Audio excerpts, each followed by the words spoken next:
सीताराम जय सीताराम। बोलिए श्री यज्ञ नारायण भगवान की जय।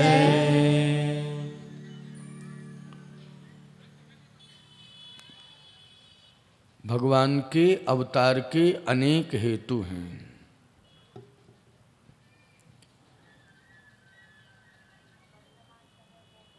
जब जब होए धर्म की हानि, बाढ़ें असुर अधम अभिमानी, तब तब प्रभु धर विविध शरीरा, हरहि कृपा निधि सज्जन पीरा।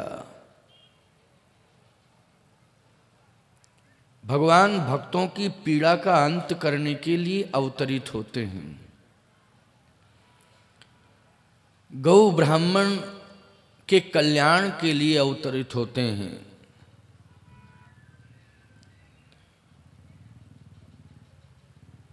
इस जगत में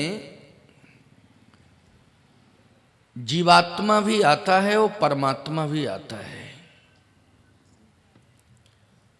परंतु जब जीवात्मा और परमात्मा दोनों ही इस जगत में आते हैं तो फिर जीवात्मा परमात्मा में अंतर क्या है? कुछ अंतर होना चाहिए, पृथकता होनी चाहिए। तो हमारे संत कहते हैं, शास्त्र कहते हैं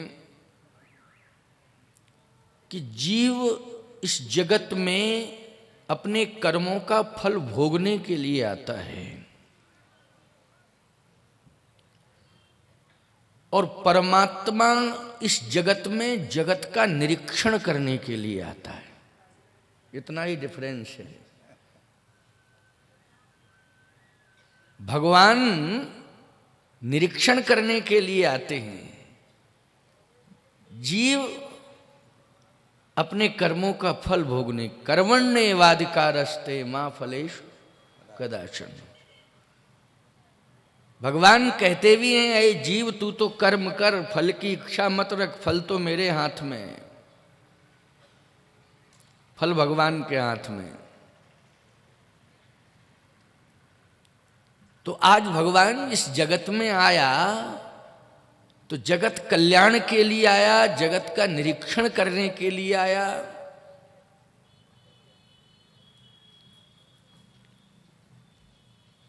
और इस जगत में एक लीला करने के लिए भी आया है, क्योंकि भगवान का नाम मर्यादा पुरुषोत्तम है तो लीला पुरुषोत्तम भी है। मर्यादा पुरुषोत्तम है वो, लीला पुरुषोत्तम है। इसलिए भगवान लीला करने के लिए आते हैं। नाम रूप लीला धाम, ये भगवान के 4 विग्रह हैं, चतुष विग्रह। ये 4 विग्रह। भगवान का नाम कैसा है? बोले मंगलमय। रूप, रूप भी मंगलमय। लीला, लीला भी मंगलमय और धाम भी मंगलमय। मंगलम भगवान विष्णु, मंगलम कौशलेन्द्राय महनीय गुणाब्धे, चक्रवर्ती तनुजाय सार्वभौमाय मंगलम। भगवान का नाम कैसा है? भाव कुभाव, अनखयाल सहू,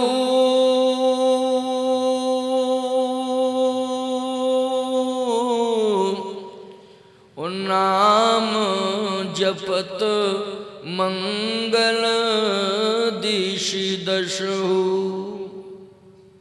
नाम जपत मंगल दिशि दशहु। एक भगवान का नाम ही ऐसा है जो भाव से, कुभाव से, अनख से, आलस से जैसे भी लो वो कल्याण करेगा। केवल एक भगवान के नाम की विशेषता है, इतना पावर है उसमें कि आप चाहे जैसे स्पर्श करें काम करेगा। बिजली का करंट हंस के छुओ, रो के छुओ, ऐंठ के छुओ, इठला के छुओ, आलस में छुओ, होश में छुओ, बेहोश में छुओ, उसका काम क्या है? मारने का, मारने का काम है। चाहे जैसे छू लो बिजली का करंट, उसका काम है मारने का, वो मारेगा ही मारेगा। भगवान का नाम चाहे जैसे छू लो, उसका काम है तारने का, वो तारेगा ही तारेगा।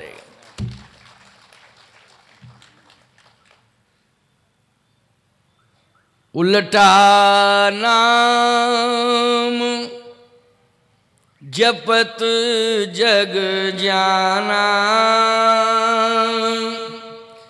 बाल्मीक भय ब्रह्म समाना।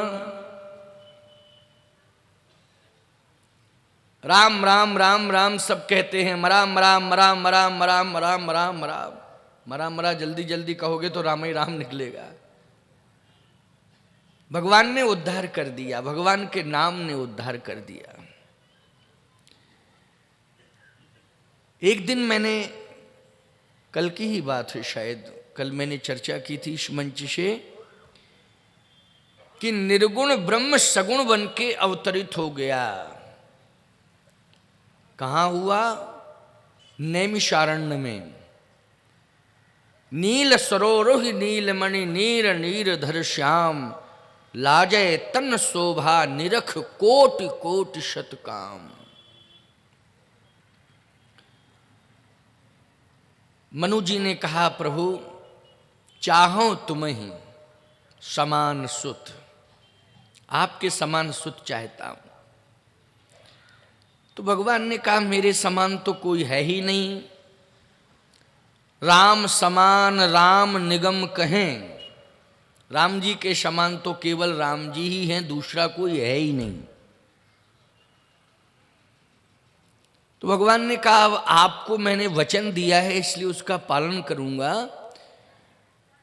तो आप सरिस खोजहूं कहाँ जाई, नृप तुए तनय हो में आई, नृप तुए तनय हो में आई, मैं ही बेटा बन के आऊंगा। बोलो भाई, महाराज मनु की तपस्या श्री राम के जन्म का हेतु बन गई। श्री राम के जन्म का हेतु मनु जी की तपस्या बन गई। एक बार एक सज्जन कहने लगे, महाराज जी रावण के जन्म के हेतु में किसकी तपस्या है? अच्छा, हाँ, वो तो प्रश्न करने वाले लोग हैं, करते रहते हैं। राम के जन्म के हेतु में अगर महाराज मनु की तपस्या है, तो रावण के जन्म के हेतु में किसकी तपस्या है? क्योंकि रावण का जन्म भी हुआ है तपस्या से, ऐसी बात नहीं है। मैंने कहा उसमें भी तपस्या जुड़ी हुई है। महाराज सत्यकेतु, सत्यकेतु नाम के राजा, इनका एक पुत्र हुआ है प्रतापभान। किसका हुआ है पुत्र? महाराज सत्यकेतु का। उसका नाम है प्रतापभान। बड़ा पराक्रमी राजा है वो, साधारण नहीं है वो, बहुत पराक्रमी है वो। प्रतापभान आगे चल करके राक्षस रावण हुआ। लेकिन समझ में बात ये नहीं आ रही है कि महाराज मनु की तपस्या में कौन सा पावर था कि जो भगवान पुत्र बन गए, राम बन करके आ गए। और सत्यकेत की तपस्या में कहां विकृति आ गई, कौन सी जगह फाल्ट हो गया, फाल्ट ही माना जाएगा ये है? कि महाराज सत्यकेत की तपस्या ने राक्षस को जन्म दे दिया। जबकि पुत्र संस्कारी था, प्रतापवान पराक्रमी था, लेकिन ऐसा मार्ग बदला उसका, ऐसा परिवर्तन आया प्रतापवान में कि उसे अगले जन्म में राक्षस होना पड़ा। इसलिए प्यारे, वो कुछ नहीं, केवल हाँ देखो, वो तो करंट चला गया था, क्योंकि मार्ग बदला तो करंट गया है ना। हाँ भाई, पावर तो तभी रहता है जब व्यक्ति जो है सदमार्ग पर चलता हो हैं। वो ऐसे व्यक्ति का नाम आया और करंट गायब। ये किसी मिस्टेक के कारण नहीं गया, वो तो एक आकस्मिक और आश्चर्य ही है। कहीं ना कहीं उसके नाम का प्रभाव आ गया है। हाँ, रावण का प्रभाव आ गया। तो रावण आवत सुनेउ सकोहा, देवन तकेउ मेरुगिर खोहा। रावण का नाम सुनते ही बड़े बड़े महात्मा वन छोड़ करके गुफाओं में घुस जाते थे, छिप जाते थे। ऐसे ही रावण का नाम आया तो करंट भी भाग गया। तो शत्रुकेतु ने महाराज मनु के व्यक्तित्व पर विचार किया।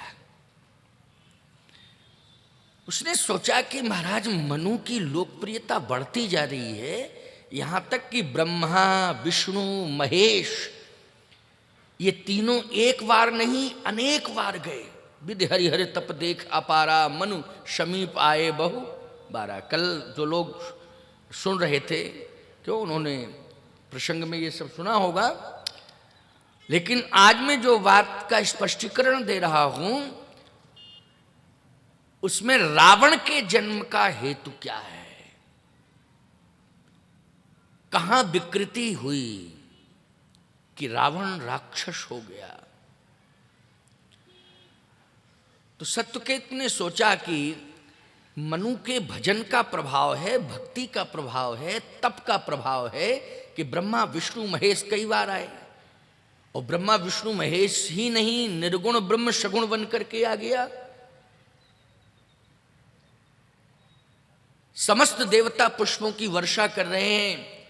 महाराज मनु ही एक ऐसे तपस्वी हैं कि बड़े बड़े मुनि महात्मा आज महाराज मनु का दर्शन करना चाहते हैं।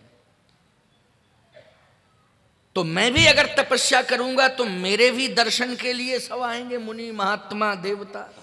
हाँ, मैं भी वही काम करूंगा। आजकल शरीकत है ना, है भाई।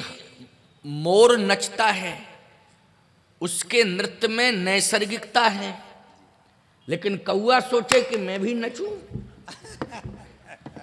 कौआ मानी काग, यहाँ क्या बोलते हैं, कौआ बोलते हैं ना, कुआ, कुआ उड़िया भाषा में कुआ। कुआ सोचे कि मैं भी नचूं तो नच पाएगा क्या, सोचो जरा। है पंखे उसके भी, अरे भाई कोयल गाती है, उसके कंठ में मधुरता है, लेकिन कौआ का और कोयल का एक ही रंग होता है। क्या कौआ जो है मधुर स्वर में गा सकता है? रामायण का एक प्रमाण मिलता है, मधुर वचन बोलेऊ जब कागा। लेकिन वो ये हुआ कौआ नहीं है वो है कागभूषुंड जी। वो कागभूषुंड जी हैं प्यारे। ये आऊं काऊं काऊं काऊं करने वाले कौवा नहीं है, वो कागभूषुंड जी हैं। ये आजकल के नेता लोकसभा विधानसभा में काऊं काऊं काऊं काऊं करते हैं। पहले के नेता वैसे नेता नहीं होते थे। याद करो श्री लाल बहादुर शास्त्री को, याद करो, आदर्श थे वो। शरीर उनका चला गया इस दुनिया से, लेकिन कीर्ति आज भी अमर है। हम लोग श्रद्धा से नाम लेते हैं। इसलिए ऐसा काम करना चाहिए कि जाने के बाद भी कीर्ति अमर रहे, हमें लोग याद करें। आज शरीकत करने लगा सत्यकेतु। उसने सोचा कि मनु राज्यसभा से सीधे निकले और जाके एकांत में रोने लगे थे, तो मैं भी राज्यसभा की कार्रवाई प्रारंभ करूंगा और सीधा निकलूंगा एकांत में और रोऊंगा। उसने सोचा कि शत्रुपा उनकी पत्नी मनाने के लिए आई थी, तो मेरी भी पत्नी जो है मनाने के लिए मुझे आएगी। इसके बाद पुत्र आया मनु का, तो मनु राज्य देने लगे, तो पुत्र ने लिया नहीं, मनु जी ने जबरदस्ती दे दिया। मैं भी पुत्र को बुलाऊंगा, राज्य दूंगा, और नहीं लेगा जबरदस्ती उसे दूंगा और वन में जाऊंगा। ठीक बिल्कुल रहसल, उसने अपनी व्यक्तिगत रहसल शुरू की। लेकिन प्यारे वो पात्र सब उसके सहयोगी अनुभवी नहीं थे, इसलिए लीला फैल हो गई उसकी। उसके जो सहयोगी पात्र थे, पत्नी, पुत्र, प्रजा, वो सहयोगी नहीं थे। लेकिन मनु जी की पत्नी, पुत्र, प्रजा सब सहयोगी हैं। अरे सहयोगी तब बनेंगे तुम्हारे जब उनमें संस्कार तुम अच्छे दे दोगे, तब न सहयोगी बनेंगे। तो सत्यकेतु सीधा राज्यसभा से निकला और एकांत में जाके रोने लगा।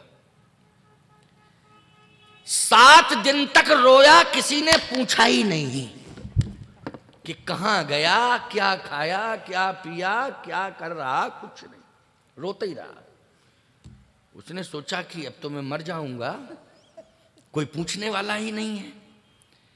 एक काम करता हूं, जब पत्नी के सामने डायरेक्ट जाके खुद रोऊंगा तब तो पूछेगी वो कि रोने का कारण क्या है। तो पत्नी के सामने जाके रोने लगा। जब पत्नी के सामने पहुंचा और रोने लगा, तो पत्नी ने उसको इतना जबरदस्त ढंग से फटकारा, कहा चुप कर, इतना बूढ़ा हो गया है, तुझे शर्म नहीं आती है, तू रो रहा है। आजकल यही विडंबना है प्यारे।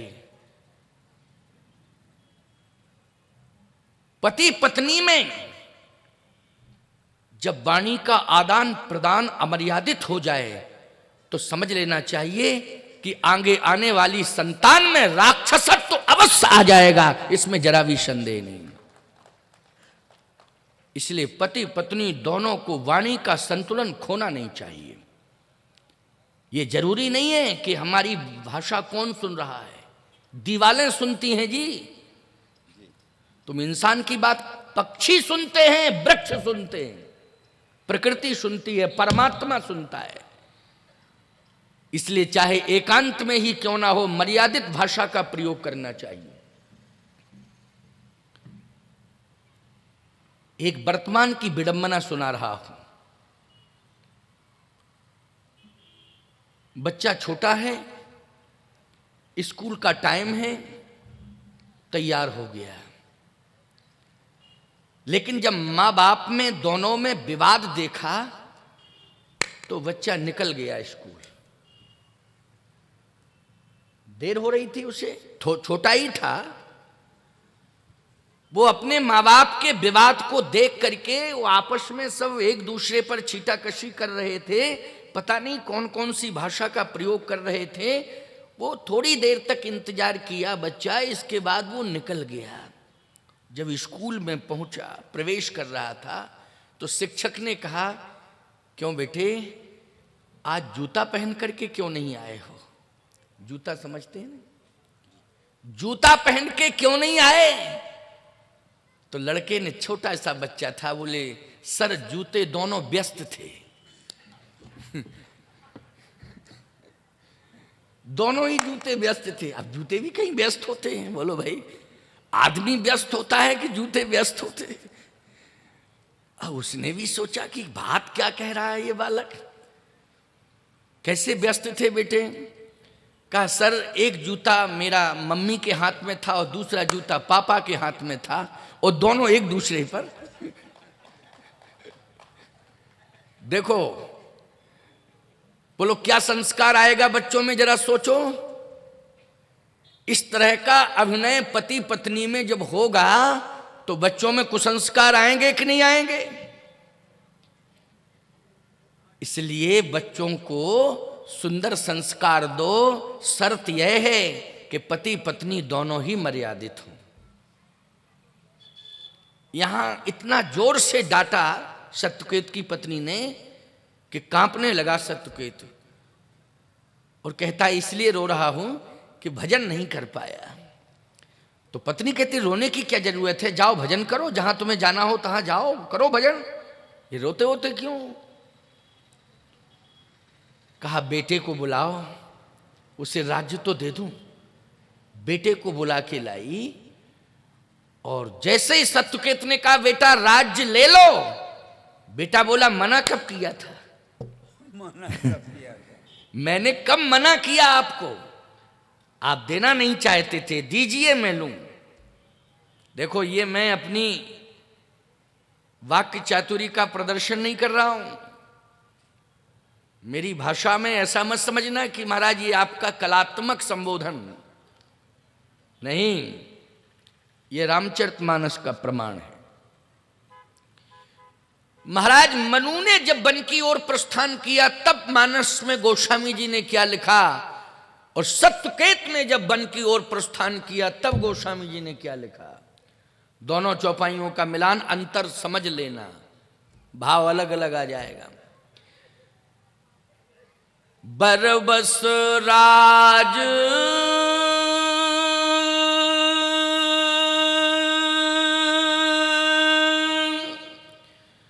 सुतहि नृप दीन्हा,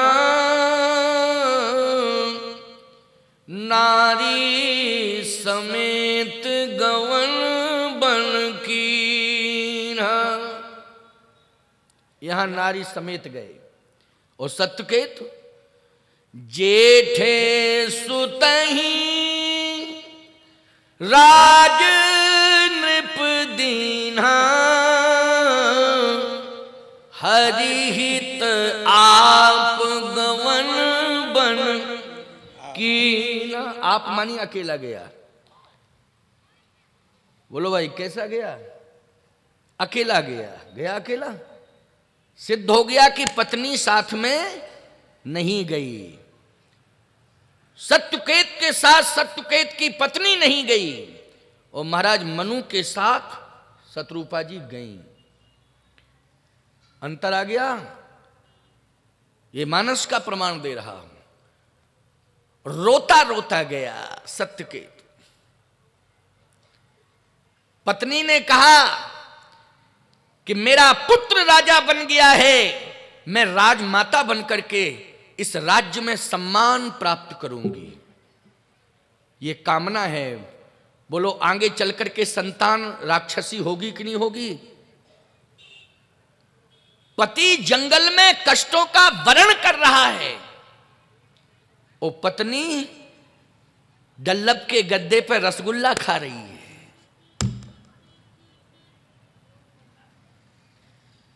महारानी किशोरी जी को भी प्रलोभन दिया गया था। कबहू पितु ग्रह, जब भगवान बन जाने लगे, कबहू पितु ग्रह कबहू ससुरारी,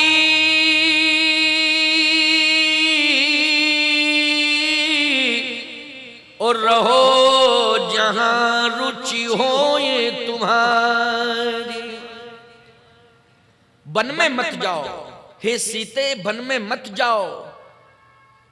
अगर तुम्हारा मन पति के घर में नहीं लगता तो पिता के घर में चली जाना, पिता के घर में यदि मन ना लगे तो पति के घर में आ जाना। दोनों जगह रहने की स्वतंत्रता है, चाहे ससुराल में रहो चाहे मायके में रहो, कहीं भी रहो, लेकिन वन में मत जाओ।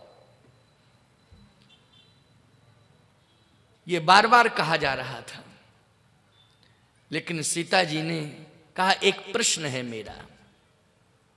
देखो इसमें नारी धर्म की बहुत बड़ी शिक्षा। बहन बेटियों को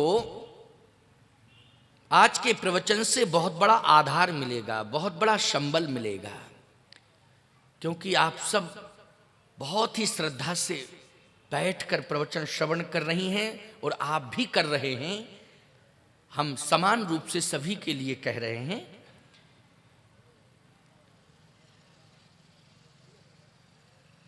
नारी जगत के लिए एक बहुत बड़ा संबल है, आधार है।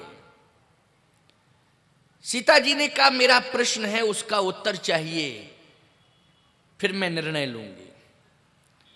हाथ जोड़ के उन्होंने अपनी सास माता से कहा, कौशल्या जी से, कि माता जी, प्राण अगर देह से प्राण को अलग कर दिया जाए तो देह की कीमत क्या रहेगी? तो कौशल्या जी ने कहा कोई कीमत नहीं, प्राण जब तक देह में है तभी तक कीमत है। बोलो भाई, कितना ही प्रिय क्यों ना हो आपका, लेकिन जब प्राण निकल जाते हैं शरीर से तो अग्नि के हवाले करते हो कि नहीं करते हो उसे? या जो भी संस्कार की विधि होती है आपकी परंपरा में, वैसे हमारे सनातन संस्कृति में तो अग्नि संस्कार ही होता है, यहां भी होता है, अग्नि संस्कार होता है। चाहे जैसा प्रिय पात्र क्यों ना हो, चाहे जितना बड़ा प्रेमी क्यों ना हो, लेकिन आपको अंत में उसे अग्नि के हवाले करना पड़ता है जब प्राण निकल जाते हैं। कौशल्या जी ने कहा प्राण के बिना देह की कोई कीमत नहीं है। अब हाथ जोड़ करके उन्होंने अपने ससुर जी से कहा, श्री दशरथ जी से, कि पिताजी,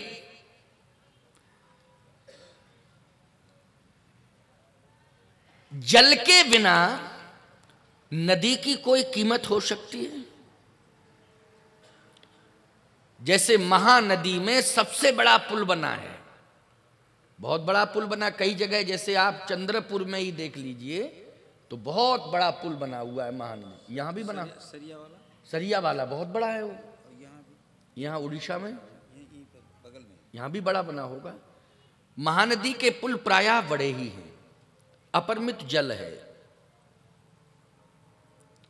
गंगा नदी में बहुत बड़े बड़े पुल बनते हैं। सोनभद्रा का बहुत बड़ा, बिहार में तो बहुत बड़ा पुल है सोनभद्रा का, सोन नदी जिसको बोलते हैं, बहुत बड़ा विशाल उसका स्वरूप है। जिस नदी में जितना ज्यादा जल होता है उतना ही बड़ा पुल वहां बनता है, और जिस नदी में जल नहीं होता है उसमें क्या सरकार पुल बनाएगी? क्यों व्यर्थ में करोड़ों रुपया अरबों रुपया खर्च करेगी? उसकी कोई कीमत ही नहीं, कोई कीमत नहीं। दशरथ जी ने कहा जल के बिना नदी की कोई कीमत नहीं होती है, प्राण के बिना देह की कोई कीमत नहीं होती है। सीता जी ने कहा जिस तरह से जल के बिना नदी की कीमत नहीं होती है, प्राण के बिना देह की कीमत नहीं होती है, वैसे ही पति के बिना पत्नी की कोई कीमत नहीं होती है। जहां मेरा पति जाएगा मैं अनुगामिनी बनकर के उसके साथ जाऊंगी। जिए बिन देह नदी बिन वारी, तैसई नाथ पुरुष बिन नारी। भोग रोग समभूषण भारू, यम यातना सदस संसारू। जहि लगनाथ नेह अरुनाते, पिए बिनतिए तरन हुते तात। इसलिए छिन छिन प्रभु पद कमल बिलो की, रही हो मुदित दिवस जिम को की, रही हो मुदित दिवस जिम को की। श्री सीता जी ने कहा मैं अपने पति से पृथक नहीं हो सकती हूं, मेरा पति ही परमात्मा है। जहां से मैं आया हूं चित्रकूट धाम से, आपने चित्रकूट धाम की कथा में एक चित्रकूट प्रपात अलग है छत्तीसगढ़ में, आप लोग भ्रमित मत होना। एक चित्रकूट प्रपात है, जल प्रपात, वो छत्तीसगढ़ में आता है, छत्तीसगढ़ में ही है ना। लेकिन ये चित्रकूट धाम है जहां भगवान राम 11.5 वर्ष तक कामदगिरि पर्वत पर तपस्या किए हैं। कामदगिरि, जहां का मैं पीठाधीश्वर हूं, 11.5 वर्ष तक भगवान ने तपस्या की है। वो तीर्थ है, बहुत बड़ा तीर्थ है। उड़ीसा के बहुत लोग जाते हैं वहां दर्शन करने के लिए, परिक्रमा करने के लिए। उड़ीसा से बहुत जाते हैं, पूरे देश से जाते हैं, विश्व से लोग आते हैं दर्शन करने के लिए। तो वहां की एक बहुत बड़ी सती, जिनका नाम है अनुसुईया। क्या नाम है? अनुसुईया जी। उनके पति का नाम है महात्मा अत्रि। अनुसुईया जी पतिव्रताओं में शिरोमणि हैं, जिनका नाम अनुसुईया। अनुसुईया जी के पुत्र का नाम है दत्तात्रेय। ब्रह्मा, विष्णु, महेश, ये तीनों जो है 6-6 महीने के बालक बन गए थे और लालना बना करके पालने में झुला दिया था अनुसुईया जी ने।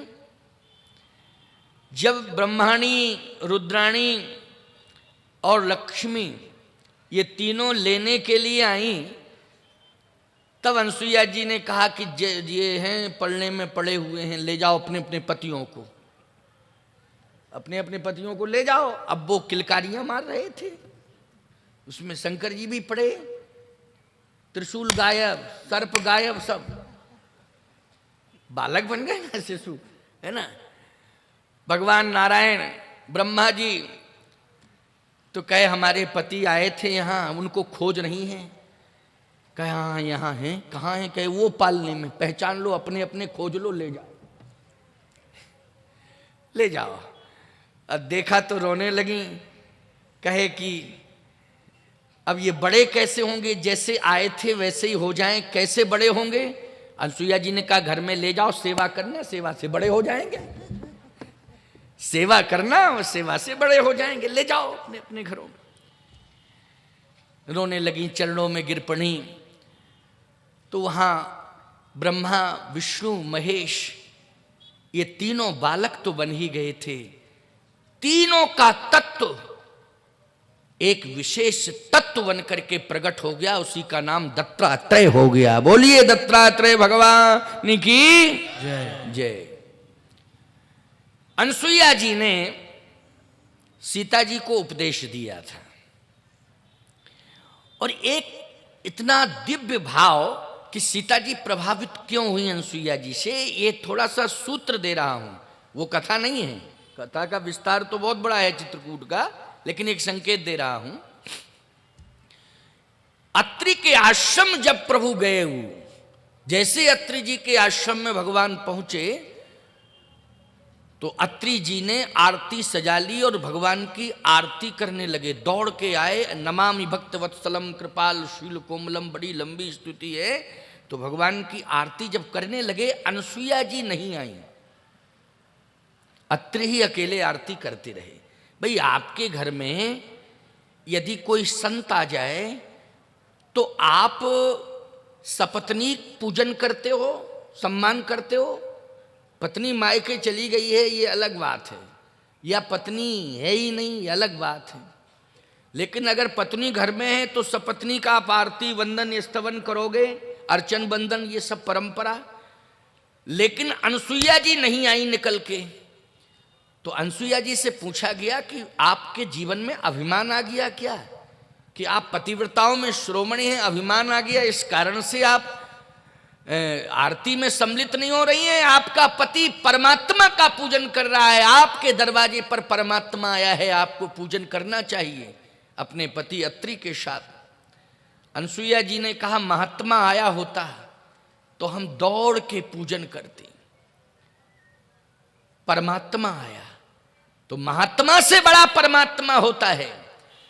अनुसुईया जी ने कहा दुनिया की दृष्टि में महात्मा से बड़ा परमात्मा होता होगा, लेकिन अनुसुईया जी की दृष्टि में उनका पति ही परमात्मा है, दूसरा कोई परमात्मा नहीं है।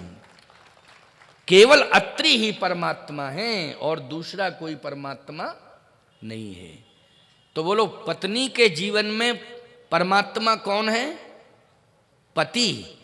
और पति की दृष्टि में परमात्मा कौन है? जगतपति। और यदि जगतपति को तुम्हारा पति अगर कुछ ना माने तो याद रखना, ऐसे पति को थोड़ा समझाओ और समझ में ना आवे तो फिर मैं यही कहूंगा कि जीवन में फिर कल्याण करने वाला तो केवल जगतपति ही होगा, दूसरा कोई नहीं होगा, केवल जगतपति। क्योंकि वृंदा का कल्याण पति नहीं कर पाया, पति तो अन्यायी अत्याचारी था, लेकिन वृंदा का कल्याण किया है तो जगत पति ने किया है। और हमेशा हमेशा के लिए वंदनीय हो गई वृंदा। जब वृंदा तुलसी के रूप में प्रकट हुई तो भगवान ने शिरोधारी कर लिया और वो हरि प्रिया हो गई। इसलिए फिर विकल्प केवल जगतपति है और दूसरा कोई नहीं। आज सत्यकेत की पत्नी राजमाता बनकर के राज्य वैभव का आनंद ले रही है और सत्यकेत तो राज्य का त्याग करके अरण्य में पहुंच जाता है और तपस्या करता है। तपस्या क्या करता है प्यारे? रोता है, पश्चाताप करता है। अंत में परिणति ये हुई कि प्रताप भानु भ्रमित हुआ और वही प्रताप भानु आगे चल के राक्षस रावण के रूप में अवतरित हुआ। सीधी सी बात, पत्नी जब पति के अनुकूल होती है और पति धर्म के अनुकूल होता है तो परमात्मा पुत्र बनकर के प्रकट हो जाता है। और जब पत्नी पति के प्रतिकूल होती है, जब पत्नी पति के प्रतिकूल हो जाती है, प्रतिकूल आचरण करने लगती है, तो इस प्रतिकूलता की विडंबना की परिणति ही होती है कि संतान में राक्षसत्व आ जाता है और वही रावण बनकर के अवतरित हो जाता है। आज राक्षस रावण, इसको मारने के लिए भगवान का अवतार हुआ, राक्षसों के वध के लिए भगवान का अवतार हुआ। असुर मार थापै सुरन राखें निज सुत शेत, जग विस्तार ही विसद जस राम जन्म कर हेतु। जब जब होए धर्म की हानि, बाढ़हि असुर अधम अभिमानी। तव तव प्रभु धरि विविध शरीरा, हरहि कृपा निधि सज्जन पीड़ा। भगवान कौशल्या मां के सामने चतुर्भुजी रूप में प्रकट हुए। एक बार एक मानस मंथन समारोह में, और वो मानस मंथन समारोह एक विशेष तीर्थ में हुआ था प्यारे। उस तीर्थ का नाम है अयोध्या धाम। कहाँ हुआ था? अयोध्या धाम में। बड़े बड़े संत मनीषी उस मानस मंथन समारोह में पधारे तो उसमें एक चौपाई पर तमाम प्रकार के प्रश्न खड़े किए गए और उसके तमाम उत्तर भी मिले। वो बड़ी प्रसिद्ध चौपाई है कि एक बार भूपति मन माही, ओ भई गलानी मोर सुत नाही। दशरथ जी को 60,000 वर्ष की आयु में गलानी हुई कि मेरे पुत्र नहीं। अगर गिलानी दशरथ जी को करनी ही थी तो जवानी में करनी चाहिए थी कि मेरे संतान नहीं हो रही। बुढ़ापे में संतान को प्राप्त करने के लिए विचार करना चाहिए कि भगवान को प्राप्त करने के लिए विचार करना चाहिए। अरे गिलानी, बुढ़ापे में संतान नहीं हुई इसकी गिलानी नहीं होनी चाहिए, वृद्धावस्था में मुझे भगवान नहीं प्राप्त हो रहा है इसकी गिलानी करनी चाहिए कि भगवान मुझे क्यों नहीं प्राप्त हो रहा है। दशरथ जी की 60,000 वर्ष की आयु सभी संतों ने एक स्वर में बड़ा सुंदर उत्तर दिया प्यारे, और उसको सुन लो, क्योंकि अभी तक केवल तुम चौपाइयां सुनते रहे हो, पढ़ते रहे हो और अपने मन के अर्थ निकालते रहे हो, है ना। लेकिन यहां तो एक बार भूपति मन माही,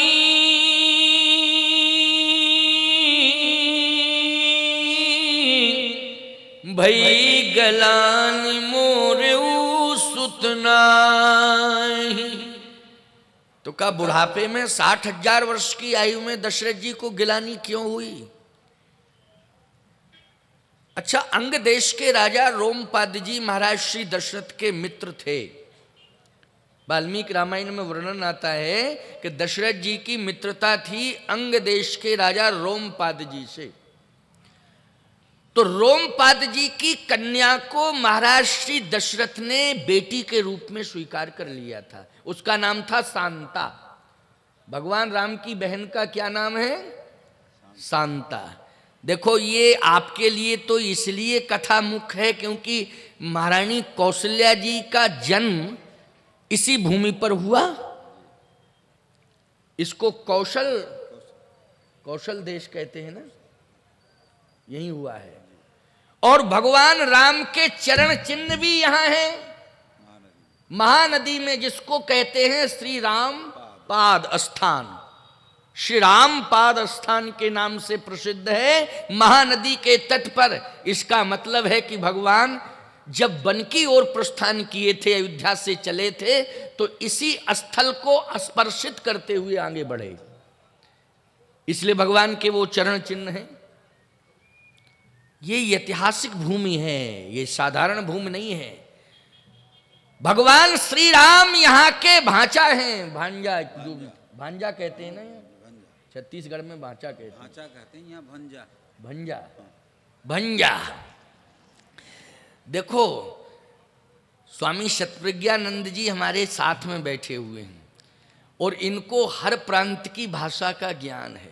जब हम तमिलनाडु जाएंगे तो इन्हीं को साथ ले जाएंगे।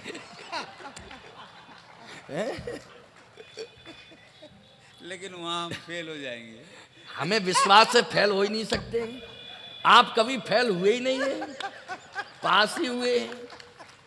और जो आपके सन्निधि में आ गया वो फेल से पास हो गया, वो अभी तक फेल हुए ही नहीं है।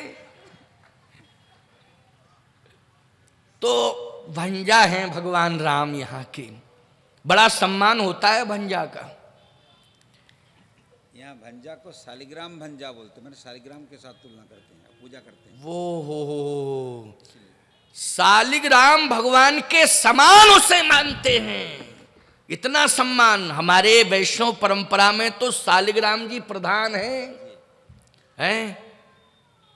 इसलिए यहाँ के भंजा होने के कारण राम जी हम लोगों के प्रधान हो गए हैं, हम लोगों के प्रधान हो गए श्री राम जी।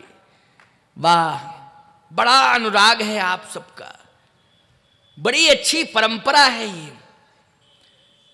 ये तो भगवान श्री राम की सबसे प्रिय भूमि है, जहां आज ये महाधिवेशन, महासम्मेलन हो रहा है विश्वात्म चेतना परिषद का। कौशल्या मां महान है, यहां की मिट्टी में भक्ति है, यहां की मिट्टी में श्रद्धा है, समर्पण है। शीलता है, विनम्रता है, सहजता है, सरलता है, और वो सारे के सारे लक्षण कौशल्या माता में विद्यमान है। वो अयोध्या की विशेषता नहीं है, वो तो उड़ीसा संभलपुर की विशेषता है, यहां की मिट्टी की विशेषता है कि वो सारे संस्कार लेकर के यहां से ही अयोध्या गई। महाराज श्री दशरथ को उदासीनता क्यों आई? दशरथ जी के मन में जो उदासीनता आ रही है क्यों? कौशल्या जैसी पति परायणा पतिव्रता को प्राप्त करने के बाद भी उदासीनता। एक बार भूपति मन माही भई गलानी मोरे सुतना भई गलानी मोरे सुतना। मेरे सुत नहीं है, ये गलानी। बुद्धिजीवी राजा ने सोचा नहीं कि मैंने अंग देश के राजा रोमपाद की बेटी शांता को गोद ले लिया है और शांता का विवाह श्रृंगी ऋषि के साथ हुआ है। श्रृंगी ऋषि, और ये महानदी का जो उद्गम स्थल है वो किसके माध्यम से है? श्रृंगी ऋषि के माध्यम से। आप में से कोई संत ही कह रहे थे एक दिन, छत्तीसगढ़ में उद्गम स्थल है, वो श्रृंगी ऋषि का स्थान है। स्यावा जहां से उद्गम हुआ है महानदी का, वो श्रृंगी ऋषि की तपस्थली है, तपस्या की है उन्होंने। अब कल्पना करो ऐसा, ये सब मिल करके कौशल राज्य था। कौशल राज्य था पूरा, बिल्कुल बिल्कुल, ये पूरा का पूरा कौशल राज्य ही था। इसलिए तो कौशल्या जी यहीं की हैं। छत्तीसगढ़ के लोग भी मानते हैं यहाँ की हैं, तो वो तो सब एक ही है ना। पहले एक था, पहले एक था। ये तो सन 36 में, क्यों जी, सन 36 में उड़ीसा, ऐसा ही सुना है ना। वो हमारे बड़े बड़े ऐतिहासिक सब बैठे हैं। हाँ हाँ हाँ हाँ, तो सब तो मैं सही कह रहा हूँ। सन 36 में उड़ीसा बना, पहले मध्य प्रदेश ही था ये, फिर यद्यपि अंचल छत्तीसगढ़ था, लेकिन मध्य प्रदेश ही था, मध्य प्रदेश के अंदर में था, अंदर में था, लेकिन था छत्तीसगढ़। पहले इसको सीपी बोलते थे, सीपी बोलते थे, सेंट्रल प्रोविंस बोलते थे ना? और कौशल में ये सब आता था, ये कौशल में आता जी। था। और एक समय ये संबलपुर ही राजधानी थी। संबलपुर कौशल की राजधानी थी। देखिए कितनी महत्वपूर्ण जगह है। इसलिए तो प्रमाणित है कि कौशल्या जी यहीं की थी, क्योंकि राजधानी। तो आज कौशल्या जी जैसी महान पतिव्रता को प्राप्त करने के बाद, और फिर रोमपाद जी की पुत्री शांता को प्राप्त करने के बाद, फिर भी ये गिलानी है कि मेरे सुत नहीं। मैं कहता हूं बेटी में और बेटा में मेरी दृष्टि में तो कोई भेद नहीं मानना चाहिए। लोग ये कहें कि हमारे बेटी है बेटा नहीं है तो घर वंश कौन चलाएगा? बेटे से अच्छा तो बेटी चलाती है। हाँ, बेटी जितना अच्छा संभालती है, दोनों घरों को संभालती है। एक और प्रमाण में दे रहा हूं, वो अकाट होगा। जून के महीने में उड़ीसा में विशेष गर्मी पड़ती है, बहुत विशेष गर्मी पड़ती है जून के महीने में। जून के महीने में आप खुले आसमान में के नीचे लेट जाइए और आपके बगल में आपका बेटा लेटा हो। आप अपने बेटे से रात को 12 बजे 1 बजे कहना, बेटा मुझे प्यास लगी है, मुझे 1 गिलास पानी पिला दो। तो बेटा जगेगा नहीं, सोएगा। और यदि आप बार बार उसको जगाने का प्रयास करेंगे तो फिर वो यही कहेगा धमकी देते हुए, कल से तुम्हारे बगल में नहीं लेटेंगे। तुम पूरी नींद खराब कर देते हो, खुद नहीं सोते हो, हमें नहीं सोने देते हो। लेकिन पानी नहीं देगा वो, 1 गिलास पानी नहीं दे सकता है। भीषण गर्मी में पिता प्यासा रह जाएगा, लेकिन रात्रि में वो आलसी पुत्र उठ करके उसे पानी नहीं पिलाएगा। लेकिन वो रात्रि के 12 बजे की आवाज, पुत्री अंदर सोई हुई है मर्यादा के कारण, पुत्री के कान में आवाज पहुंच जाती है। रात्रि को 12 बजे एक गिलास पानी लेकर के पिता के सामने आ जाती है, कहती पिताजी पानी पीजिए आप। मैं आपको प्यासा नहीं देख सकती हूं कि आप रात्रि भर प्यासे लेटे रहें। यह है पुत्री। इसलिए मैं कहता हूं, देखो थोड़ा नौजवानों को हमारी बात तीखी लग रही होगी कि महाराज जी एक पक्षी बयान क्यों दे रहे हैं। हम बात सही कह रहे हैं और हम इसलिए खुल के कह रहे हैं क्योंकि हमें ना तो लोकसभा चुनाव लड़ना है ना विधानसभा का चुनाव लड़ना है कि किसी से वोट लेने हो। क्यों भाई, हम तो कह के चले जाएंगे 31 तारीख को, लेकिन बात मैं सही कह रहा हूं। वोटों के चक्कर में नेता इस भाषा को नहीं बोल पाएगा, है ना, लेकिन मैं महात्मा हूं इसलिए बोल रहा हूं। पुत्री महान है, बस एक बात का ध्यान रखे कि पुत्री मर्यादा की रेखा के अंदर रहे, इस बात का ध्यान रखना है। मर्यादा की रेखा के अंदर रहे वो, उससे महान तो दुनिया में दूसरा हो ही नहीं सकता है, बशर्ते मर्यादा की रेखा के अंदर हो। ये पुत्रियों के लिए भी हिदायत है। तो शांता जैसी बेटी को प्राप्त करने के बाद ऐसा क्यों?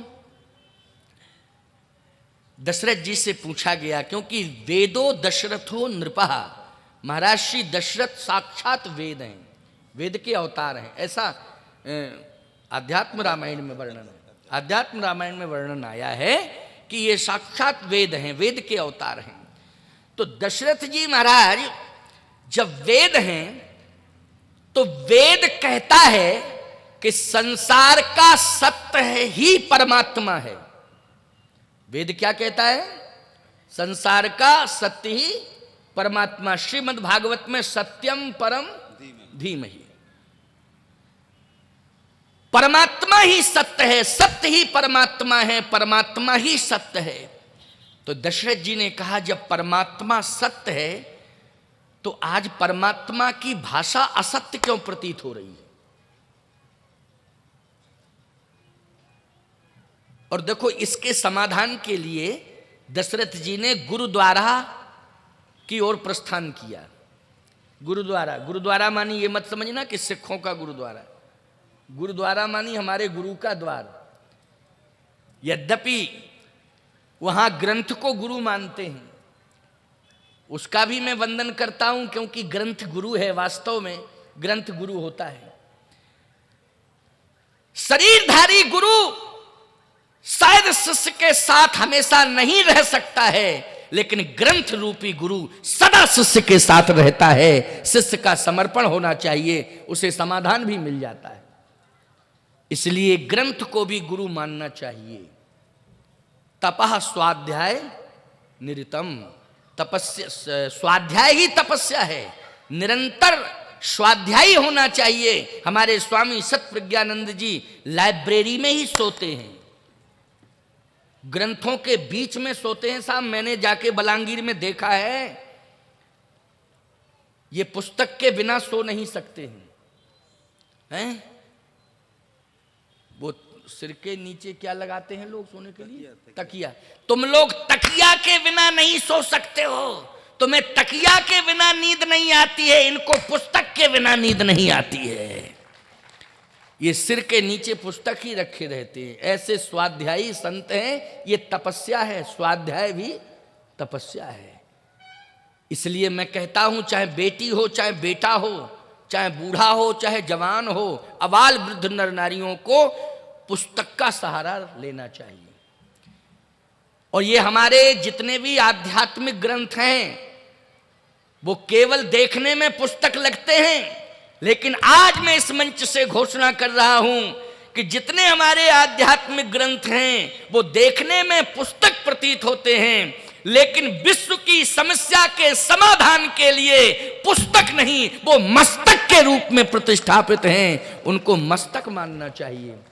आप अध्ययन करके देखिए, कोई ऐसी समस्या नहीं होगी जिसका समाधान ना हो जाए। आज महाराज श्री दशरथ ने कहा गुरुद्वारे में जाना चाहिए। इसका समाधान गुरु ही कर सकता है कि आखिर में ऐसा क्यों सोच रहा हूं कि परमात्मा असत्य बोलता है। गुरु जी के पास पहुंचे, गुरु ग्रह गए तुरत मही पाला, चरण लागी करी विनय विशाल, निज दुख सुख सब गुरु ही सुनायु, तब वशिष्ठ बहुविधि समझायु। धरहु धीर, धीरज रखो, भ्रम दूर कर लो। कहे महाराज 60,000 वर्ष की अवस्था हो गई, लेकिन वो परमात्मा ने आश्वासन दिया था कि मैं आप सरिस खोजऊं कहां जाई, नृप तू ये तनय होव में आई। मैं बेटा बन के आऊंगा। मैं ये नहीं चाह रहा हूं कि मेरे पुत्र क्यों नहीं हुआ है, पुत्र होना चाहिए, लेकिन परमात्मा ने कहा था कि मैं आऊंगा, पुत्र बन के आऊंगा। और अभी तक 60,000 वर्ष की आयु हुई, अभी तक नहीं आया।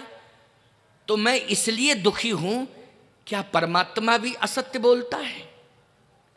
और यदि परमात्मा असत्य नहीं बोलता है तो आया क्यों नहीं? इस पर चिंतन हुआ था अयोध्या में। आया क्यों नहीं? वशिष्ठ जी ने कहा, दशरथ,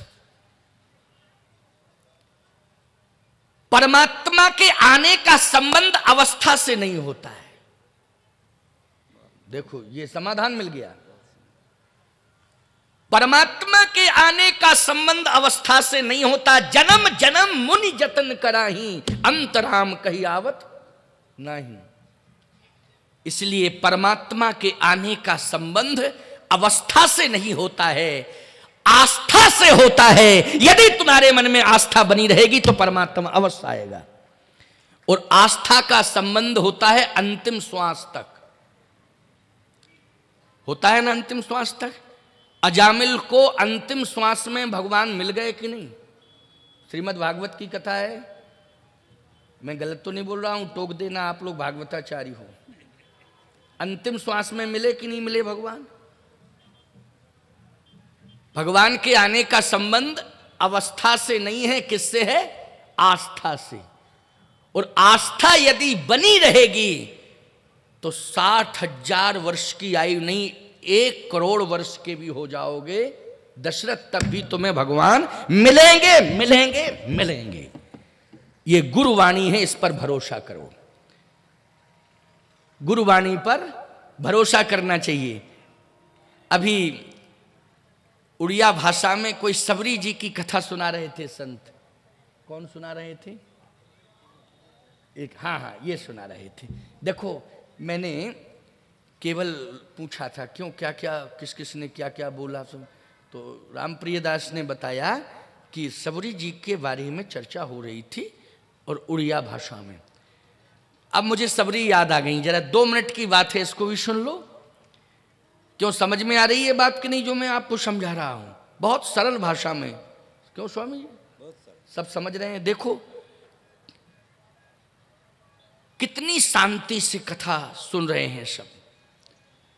कहीं किसी भी प्रकार की कोई वॉलंटियरों को दिक्कत नहीं हो रही है कि संभाल रहे हो, सुधार रहे हो। ना ना ना, है, हम ही कथावाचक हैं और हम ही वॉलंटियर हैं।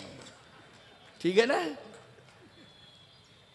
और सभा जो है बस केवल अंतिम 7 मिनट और हैं, 1 बजे से विश्राम दूंगा, क्योंकि फिर प्रसाद भी पाना है, फिर विश्राम करके फिर आना है। हाँ, स्वामी जी हमारे छोड़ने वाले नहीं है। हाँ, ये छोड़ने वाले नहीं है, और सबसे ज्यादा तो ये हमको पेरते हैं। पेरना समझते हैं ना? पेरते हैं सर। अच्छा, यहाँ वाले भी पेरना जानते हैं। अच्छा अच्छा अच्छा। भाई स्वामी शतप्रज्ञानंद जी को 6 महीने से संभलपुर वालों ने पेरा, पेर दिया। पूरा पेर दिया है। 8 किलो रस निकाल लिया इनका। 8 किलो, समझ लीजिए आप। तो हम तो यही सोचते हैं इनका 8 किलो गया, हमारा किलो 2 किलो चला जाएगा तो कोई दिक्कत नहीं है ना। इसलिए हम जो है इनके प्रेम में फिर रहे हैं।